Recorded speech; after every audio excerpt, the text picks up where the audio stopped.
अब तक हमने ये देखा कि ब्लड ही एक ऐसा टिश्यू है जो हमारे शरीर में सब्सटेंसेस ट्रांसपोर्ट करता है। इसका मतलब कि जरूरी सब्सटेंसेस को कैरी करने के साथ साथ इसमें वेस्ट्स या टॉक्सिन्स भी होंगे।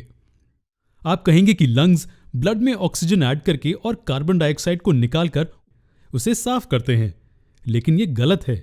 लंग्स ब्लड को प्यूरिफाई यानी कि साफ नहीं करते हैं, वो सिर्फ ऑक्सीजनेशन का काम करते हैं, यानी कि ऑक्सीजन ऐड करना।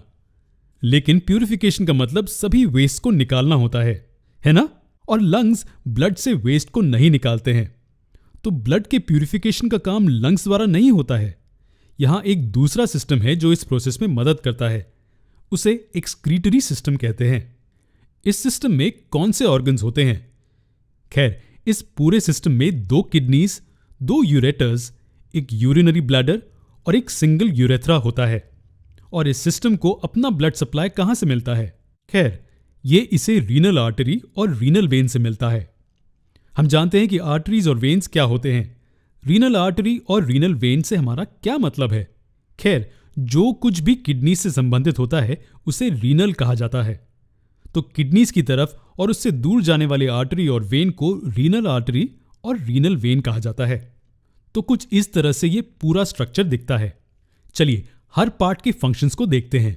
सबसे जरूरी पार्ट ये किडनीज का जोड़ा है। ये स्ट्रक्चर्स ब्लड को फिल्टर करने के लिए जिम्मेदार हैं।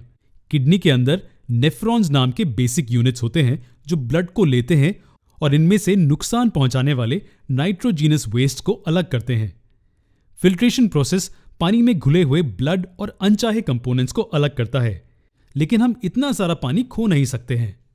इसलिए ज्यादातर पानी फिल्ट्रेशन यूनिट से फिर से एब्जॉर्ब कर लिया जाता है और सिर्फ कुछ मात्रा में अशुद्धियों को आगे ले जाने की अनुमति देता है। सभी छोटे यूनिट्स से डक्ट्स मिलकर एक कॉमन डक्ट बनाते हैं जो इस सिंगल पाइप के साथ जुड़ जाता है। ये पाइप और कुछ नहीं लेकिन यूरेटर है। तो इसलिए दोनों किडनी में एक एक यूरेटर होता है जो उस पानी को आगे लेकर जाता है जिसमें वेस्ट्स होते हैं। ये पानी और वेस्ट प्रोडक्ट्स का मिक्सचर और कुछ नहीं लेकिन यूरिन होता है। ये यूरिन इस सिंगल बैग जैसे स्ट्रक्चर में जमा होता है। इस बैग को यूरिनरी ब्लैडर कहा जाता है जो यूरिन को कुछ समय तक जमा करके रखता है। जैसे ही ये ब्लैडर भर जाता है, ये यूरिन को इस छोटे से पाइप जैसे स्ट्रक्चर से बाहर निकालता है जिसे यूरेथ्रा कहा जाता है। और ये तभी होता है जब ब्रेन इस एक्टिविटी के लिए सिग्नल देता है। हमारा एक्सक्रीटरी सिस्टम ऐसे काम करता है।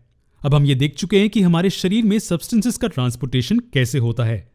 अगले वीडियो में हम प्लांट्स में ट्रांसपोर्टेशन के प्रोसेस को देखेंगे।